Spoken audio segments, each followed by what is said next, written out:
Hey, thanks so much. You came back to Jake's Face Reacts. Now listen, semifinal 2. I've made you wait long enough, right? Like, I'm only talking about semifinal 2 right now. I've seen all the rehearsals. I've seen kind of what other people are saying, which, by the way, didn't hold a lot of weight in semifinal 1, did it? So I'm going to just quickly share with you guys my thoughts on what I think could happen in semifinal 2. I'm going to start, and don't worry, I'm not putting any clips here of rehearsals because I don't want this video to be taken down. I'm going to start by telling you guys who I think, as long as they show up and perform the way that they should, I think that they should qualify. Here's who I think will. Not necessarily my favorites, right? I feel like part of my job is to try to predict, who will make it through, regardless of who my favorites are. So, here's who I think should make it through, or who will make it through. Norway. That's 1. There's 10 spots, by the way. Serbia. It's just so weird. Like, it's so weird. The little old man playing the little thing on the little stand, the bald guy with the awesome beard, the ladies making weird noises the whole time. I mean, I really want to see that in the final. I'm not even kidding. So Serbia, that's 2. Denmark, that's 3. I love the sound. For some reason, in all the pre-parties, I wasn't as impressed. But now, with the live other vocalists, all male vocalists with him on stage, it has that feel that you can only get from, a group of all men that are singing together and singing harmonies, and it sounds so good. So Denmark is a lock for me. That's 3. Australia. Now, listen, I love you, Australia.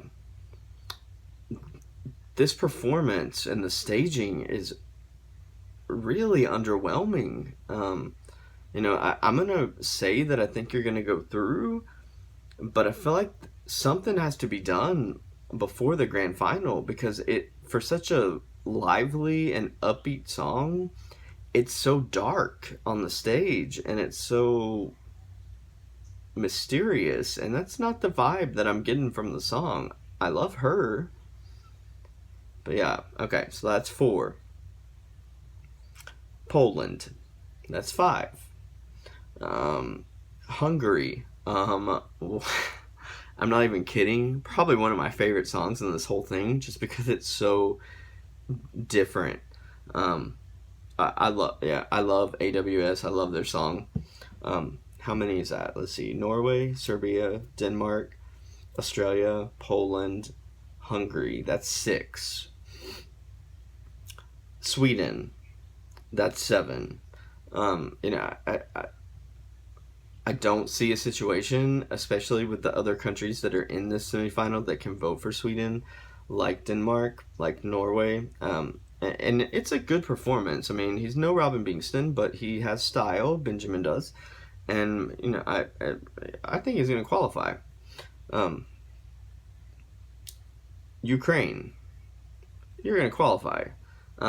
I will say this though, the enunciation, right, of the words, because he's singing in English, but honestly, there are times when I can't understand what he's saying, and that could be a little bit of a problem. So I think he needs to work on that. But Ukraine, you always bring it. Like, you bring it every single year, and you've brought it this year. I love you. Do I think that you're gonna win this year? No. Do I think he's extremely talented? Yes, and he's going to make it to the grand final. So that's, let's see, Norway, counting on my fingers here, Serbia, Denmark, Australia, Poland, Hungary, Sweden, and Ukraine. That's 8, okay? Now, here's where things get a little weird for me, because there's 2 spots that are still left, right? And here are the other countries, and here's here are my thoughts on them, because honestly, I don't know. If we learned anything from semifinal one, no one is guaranteed to be safe. If you don't have a good performance, you may not make it through. It doesn't matter what your history is or what your track record is. Um, Romania. In almost all the rehearsal clips that I've seen, there's a lot of like singing that's flat. I like the staging. I do. I think it's super cool with the mannequins. I still feel like the song is sort of, it takes a while to get to that point. And if you remember, Armenia kind of had the same problem, right? Sevak just sort of, it took like 2 minutes to really get to the good part. And I think people lost interest in that, and I'm afraid that could happen to you here, Romania. San Marino, bless your hearts, you know? I mean, bless your heart. You're going to perform, you're going to have fun, you're not going to qualify, but that's all right. That's all right. Okay, Russia. Let's have a quick talk, okay? And I know, I'm not necessarily proud that my most viewed video of all time on my channel is my reaction to Yulia's performance of I Won't Break from the Moscow pre-party Vegas. I think that it is the most sort of the high, it's been viewed the most, because I was simply reacting to what I was hearing. At the end of the day, this is a song contest, right? And there was just something really off about that. Now, I've seen the rehearsals. The first couple of rehearsals were sounding a lot like the Moscow video. And then some of you started sending me clips. She performed at, what was it called? At the Eurovision Village. And then all of a sudden, in like in one of the last rehearsals, she had changed her breathing pattern on the chorus, because before, where it was just her trying to say break all the way through in one breath, like one break, and that's a long time to hold your breath. Someone spoke to her, and they gave her like 2 or 3 breaks in that so that she could catch her breath and sort of continue with the word break, and it did sound better. I'm not gonna lie, it improved a lot. But here's the sad part for me. It's almost like the Russian delegation has just wants this year to be over with, and that's so sad to me. And I could be wrong, but when I see the rehearsals on the stage, they have basically pushed Julia to the background. Like, she is literally in the background. She's further back than her backing vocalist. Then they have the dancers that have more airtime. I think I counted, there was like 1.5 minutes, which is half of the song, that they never even showed Julia. They have her elevated on a little mountain thing. And to me, it's just sad, because I see that as sort of the Russian delegation saying, look, we just want to get this year over with her so that we can start back over fresh new year. And that's not right. Like, she deserves, at the Eurovision Village performance, when she was front and center, there were no dancers, there were just backing vocalists. It was really good. I just wish that they wouldn't push her into the background of her own song. That's not right. Come on, Russia. That's not right. What was the other thing that I was going to say about it? Oh, even if you watch the press conferences for Yulia, to me, it's absolutely heartbreaking, because they have all of those people up there up on the stage with her, and she's almost ignored. I mean, the host at one point of the press conference had to tell the translator to give Yulia the microphone. The translator wasn't even allowing Yulia to speak into the microphone. Yulia was speaking, no one could hear her. There are other artists here that can't speak English, and they have translators, but you give the respect to the artist and let her talk into the microphone. Let the translator have a different mic and let, her translate after Yulia's done that. It was just so disrespectful to me. And then whoever the head of the delegation was, to me, again, used the press conferences to sort of promote everything except for Yulia. He would take over the press conference and start talking about how amazing the two dancers were and give a long story about them and not ever talk about Yulia, who's just sitting over there. And this is her moment. Like, what are you doing, Russia? Why are you treating her like this? I mean, it's not right and it's not fair. I don't like it, and it makes me uncomfortable. She looks great. Her vocals have improved. I don't see it qualifying. But part of that is your fault, Russia, because, and I'm not talking about the country, Russia. I'm talking about the delegation, because you've made the decision, I feel, to push her back into the background and kind of silence her in her own performance. Man, that's not right, Russia. That's not right. Moldova. Okay, I don't know, honestly. It took me a while, and then I was finally like, okay, this is a straight up song about like a polyamorous relationship. Which, don't get me wrong, Eurovision is accepting to all, but this song could make it through just because it is so freaking catchy. I mean, when I hear it, I cannot get it out of my head, and that's a good sign. The performance is super cheesy, and it makes me a little uncomfortable, but okay. The Netherlands and Waylon. Let's talk about this.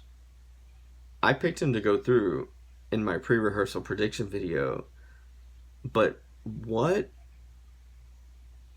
in the holy heck is going on with the staging? Listen, all you guys kept telling me was how incredible of an artist he was, a country singer that he was, and I got that vibe. And then I saw the live video, of that they released earlier on, and it was amazing because it was him with his band, and he was singing country music, and it sounded great. But then all of a sudden we get to Eurovision, and you have like four, musicians slash dancers of a different ethnicity that act like they're playing the instruments for the first part of the song and then throw the instruments away and start doing totally inappropriate and weird dance movements that, for the life of me, I cannot understand who made that decision. It needs to be him either by himself or him with his actual band that was in the other live video.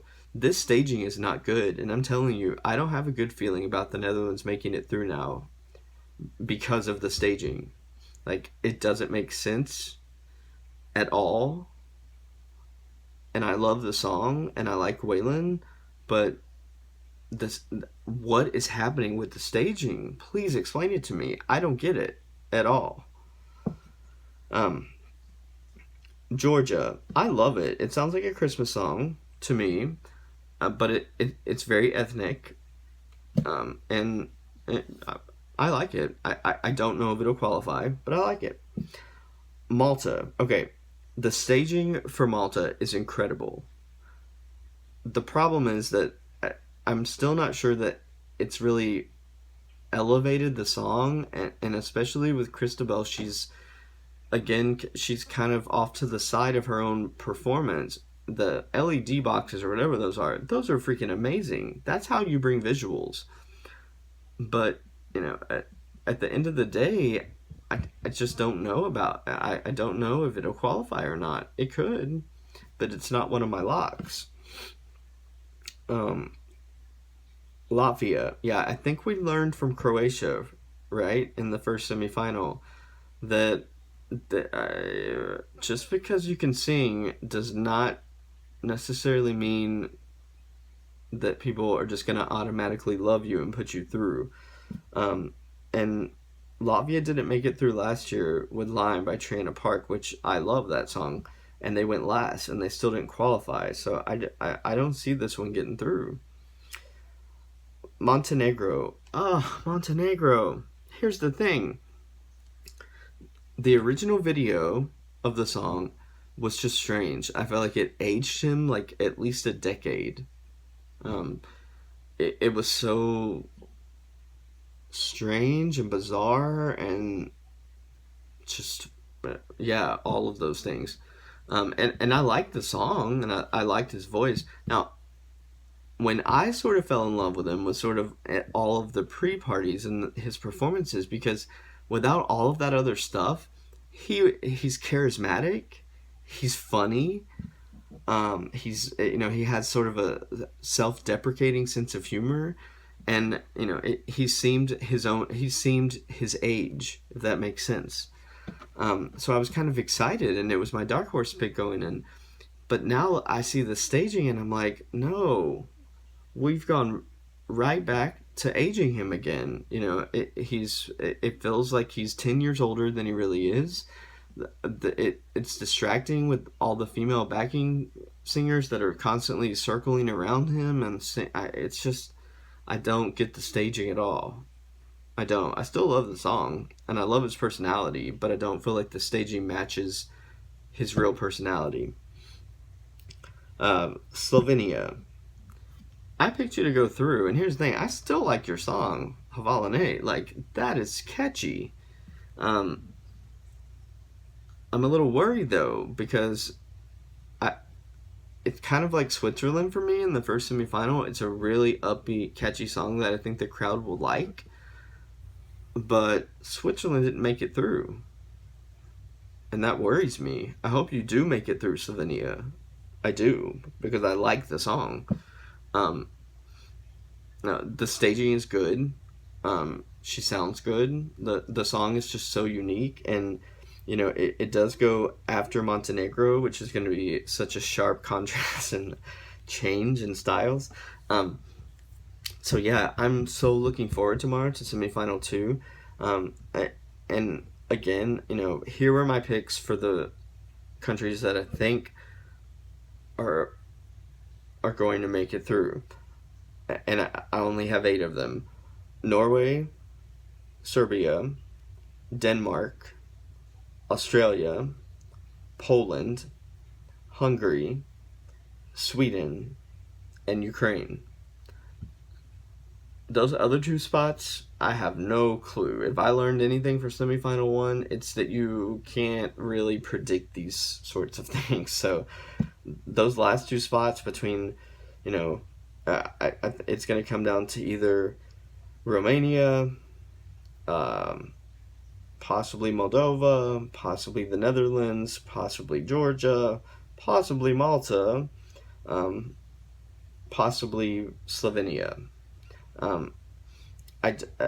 Again with Russia, I don't feel like, and it's not Yulia's fault, but I don't feel like this is strong enough. And I don't want to hear from you guys that it should qualify just because she's from Russia and Russia's always qualified, or it should qualify just because of her story. Her story is great, but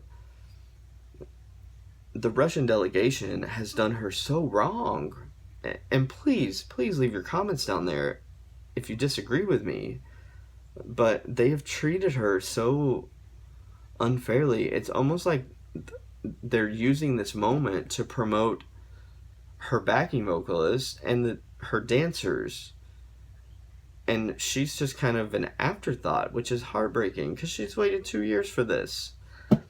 Alright, semifinal 2. I promised you that this was coming and that I was only going to talk about semifinal 2. I am so freaking excited to get to watch it live tomorrow. And I wish every single country, honestly, the best of luck. I'll be making a reaction video after the top 10 are announced, just like I did for semifinal 1. And then we'll sort of think about the grand final and the big 5 and Portugal, but I promised you semifinal 2 that this was going to be all about you, and you got about 20 minutes of all about you. So I love you guys so much. Again, I wish every country the best of luck. Peace.